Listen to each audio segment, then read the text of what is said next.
Buenas tardes, continuamos con la agenda académica de este 12º encuentro de la jurisdicción constitucional con el panel Eficacia e Impacto de las Decisiones de Constitucionalidad de la Corte Constitucional. Quiero agradecer al señor presidente de la Corte Constitucional por permitirme dirigir unas palabras hoy, y mi gratitud es triple. Mi gratitud es porque yo trabajé en la Corte hace mucho tiempo. Allí tuve el privilegio de conocer a la doctora Gloria y a otros dilectos colegas y amigos. En segundo lugar, por permitirme hacerlo acá en Nariño, una tierra tan acogedora y tan grata, donde siempre me he sentido muy bien. Y en tercer lugar, fundamentalmente porque veo que esta reflexión que se está invitando hoy permite hacer lo que no hemos hecho en el pasado. Hace unos años, revisando literatura sobre la Constitución del 86, encontré que cuando se conmemoraron los 100 años, no había escritos analíticos, críticos sobre la Constitución, y al contrario, lo que había era una apología de todo lo que rodeaba la Constitución del 86. Todos sabemos que 5 años después sucumbiría esa Constitución y terminaría siendo responsabilizada injustamente por nosotros, los estudiantes de la séptima papeleta, de todos los males del país. Por eso me parece muy apropiado, y estoy muy agradecido que se me dé la oportunidad de traer unas reflexiones que, por supuesto, las hago a título personal y no de la institución donde en este momento laboro.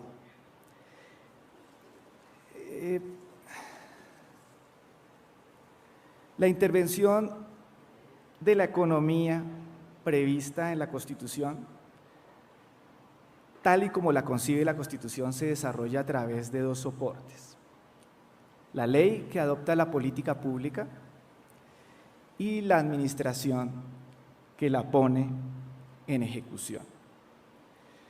Cuando el doctor Cano decía que quería reconocer que la Corte revistió al Banco de la República de la suficiente autonomía para desarrollar su tarea, quisiera rescatar de esa frase que lo que hizo exactamente la Corte fue avalar la legislación que desarrollaba con arreglo a la Constitución, a una Constitución que, por cierto, lo que hizo fue reconocer o hacer suya la jurisprudencia de la Corte Suprema de Justicia sobre la autonomía del banco, jurisprudencia que se dio antes de la reforma constitucional y de las reformas legales de 1968, cuando se crea la Junta Monetaria. Hay pues una larguísima tradición de control constitucional que yo no me aventuraría a decir formal, sino que es un control constitucional muy rico y que desembocó en eso. Yo quisiera rescatar de la labor de la Corte: siempre que se hacen estos balances, se señala con el dedo las sentencias que no son, digamos, del agrado del expositor, si es un crítico de las decisiones de la Corte. Hay una enorme cantidad de sentencias de la Corte que no se comentan, que no se glosan, y que han mantenido la estructura del régimen económico de la Constitución.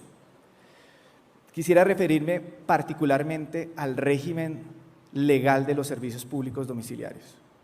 Si revisamos las decenas de fallos de control abstracto, la Corte ha sido muy cautelosa en proteger las decisiones de política pública que en desarrollo de la Constitución adoptó el legislador del año 94.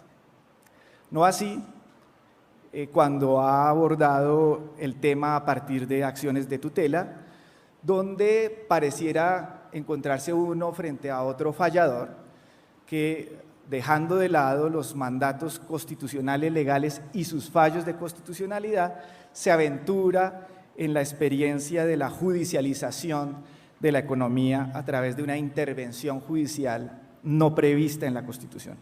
La Constitución no previó una intervención judicial de la economía desarticulada, atomizada, sin reglas, sin soporte técnico alguno. Quizás por eso el doctor Cano propone que a las decisiones de los jueces de la Corte, y yo lo extendería a la de los otros jueces que se llaman hoy constitucionales, el todopoderoso juez de la acción popular, por ejemplo, puede tomar decisiones aún más drásticas y de impacto aún mayor que las que se pueden adoptar en los procesos de acción de tutela, con la gravedad además de que ahí nadie puede afirmar que esté excediéndose en las competencias, porque el legislador infortunadamente en el año 98 hizo suya, digamos, una serie de criterios judiciales sobre el papel de los jueces en la economía.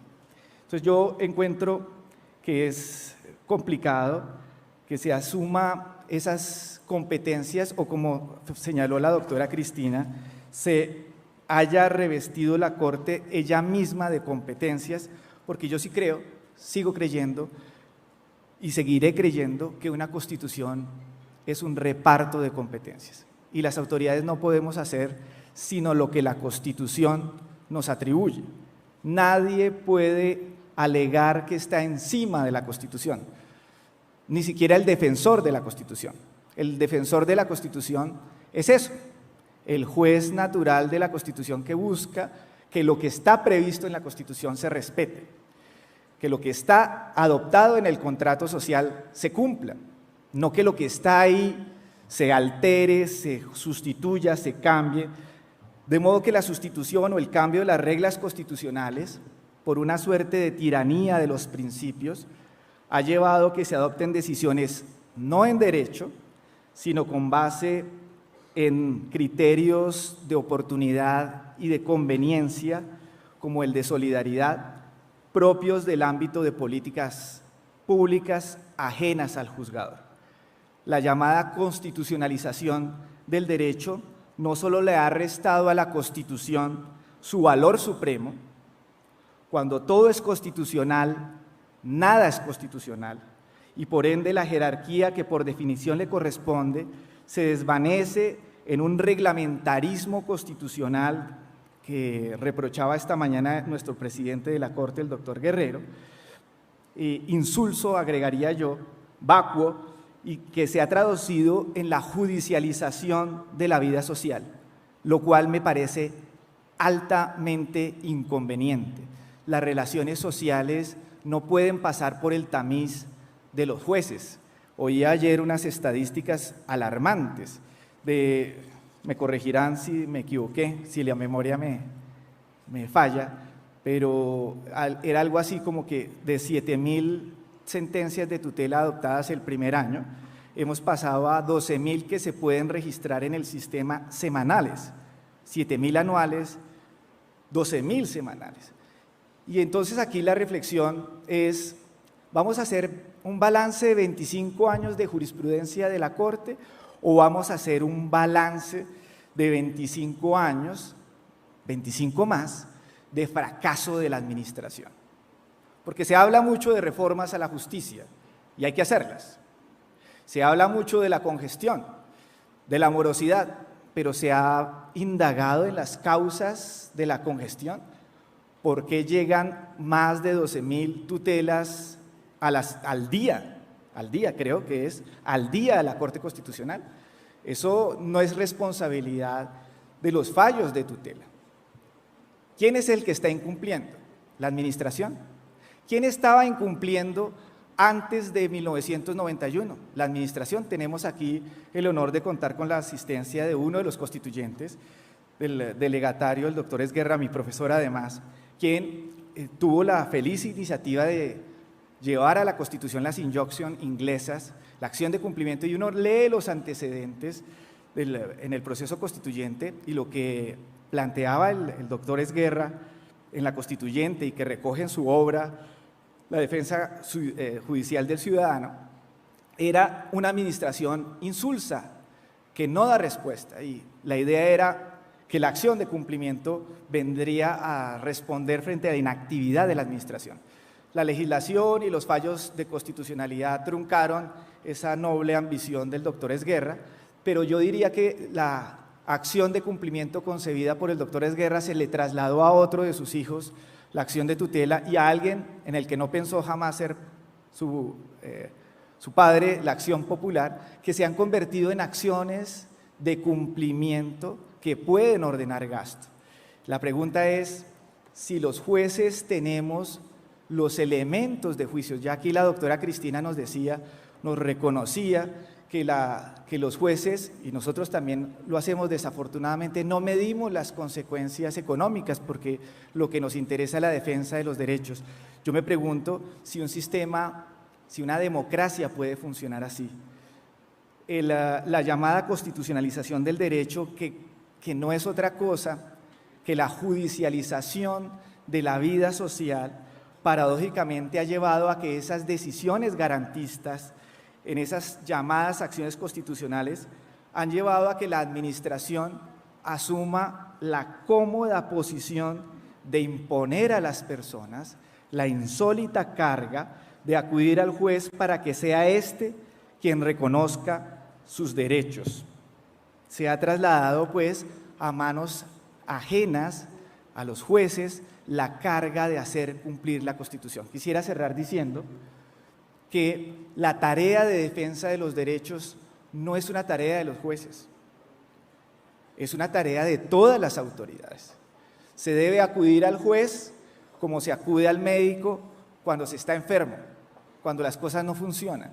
En un país sano, con un constitucionalismo vigoroso, al ciudadano no se le debería obligar a acudir ante los jueces, sino debería ser la administración la que motu propio y en ejercicio de sus competencias legales cumpliera y así hiciera cumplir la Constitución y la ley. Muchas gracias.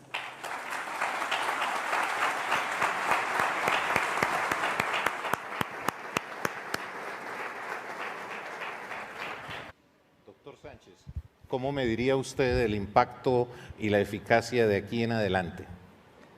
Pues en la misma línea de la doctora Cristina, pero un poco más radical. Yo diría que podríamos sintetizarlo en volver a la norma. Volvamos a la Constitución, volvamos al acuerdo al que llegamos hace 25 años. Ese acuerdo hace un reparto de competencias, de tareas, de atribuciones, y los jueces no estamos para diseñar, ni para ejecutar, ni para controlar políticas públicas. El fetichismo legalista del siglo XIX, todo lo soluciona la ley, fue sustituido luego por el fetichismo constitucional que lo hemos padecido, 7 constituciones en 80 años en el siglo XIX, 67 reformas en la Constitución del 86, el doctor Guerrero recordaba esta mañana más de 40 reformas constitucionales en un cuarto de siglo, fetichismo constitucionalista que nos lleva a creer que la norma lo cambia todo y que ha sido transformado por el fetichismo judicial.